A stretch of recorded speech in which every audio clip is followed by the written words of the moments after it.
श्रीराम समर्थ. सद्गुरू श्री ब्रह्मचैतन्य गोंदवलेकर महाराज यांचं प्रवचन. 16 सप्टेंबर. भगवंताकडे मन लावावे व देह प्रारब्धावर सोपवावा. खरोखर प्रारब्धाचे भोग कुणालाही टळत नाही. प्रारब्धाचा संबंध देहापर्यंतच असतो, मनाशी नाही. देहास सुखदुःख प्रारब्धाने मिळते. दुःख कोणालाही नको आहे, पण ते येते. सुखाचेही तसेच आहे. प्रारब्ध म्हणजे कृतकर्माचे फळ. हे चांगले व वाईट असू शकते.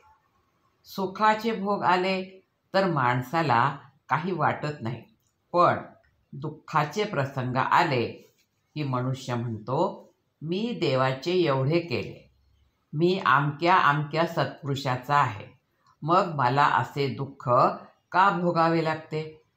पण त्याला हे समजत नाही की हा सर्व आपल्याच कर्माचा परिणाम आहे. त्याला देव किंवा संत काय करील.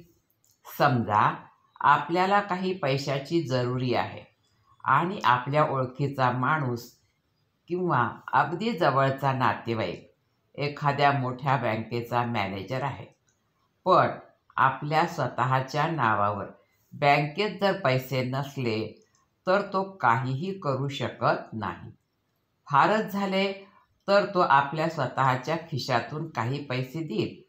त्याचप्रमाणे आपल्या प्रारब्धात जर सुख नसेल तर ते कुठून मिळणार.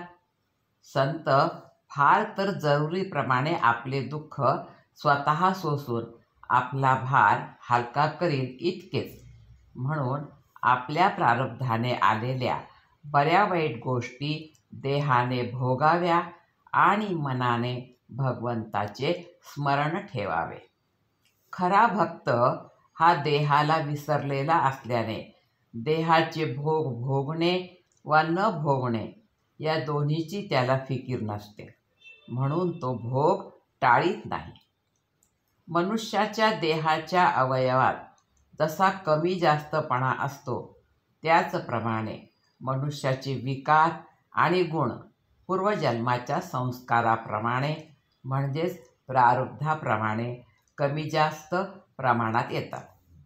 आपल्या देहाला होणारे भोग आपल्या कर्माचेच फळ असते, पण ते अमुक कर्माचे फळ आहे असे कळत नसल्यामुळे आपण त्याला प्रारब्ध असे नाव देतो. जगातल्या घडामोडी जशा चालतात तशाच आपल्या सर्व गोष्टी प्रारब्धानेच चालतात. आपल्याला येणाऱ्या आपत्ती आपल्या प्रारब्धाच्या असतात. त्या भगवंताच्या नसतात. त्या पाहुण्यासारख्या असतात. त्या जशा येतात तशा जातात देखील. आपण होऊन त्या आणू नयेत आणि प्रारब्धाने आल्या तर त्यांना घाबरू नये. प्रारब्धाची आणि ग्रहाची गती देहापर्यंतच आहे. मनाने भगवंत भजायला त्याची आडकाठी नाही. जो संतांची किंवा सद्गुरूंची आज्ञा पाळतो त्याचे प्रारब्ध हे प्रारब्ध रूपाने राहत नाही. भगवंताच्या अनुसंधानाची सवय लावून घ्यावी, म्हणजे आपण प्रारब्धावर विजय मिळवल्यासारखेच आहे. आजचे बोधवचन. भगवंताचा जो झाला त्याला देह प्रारब्धावर टाकता आला. जानकी जीवन स्मरण. जय जय राम. श्रीराम समर्थ.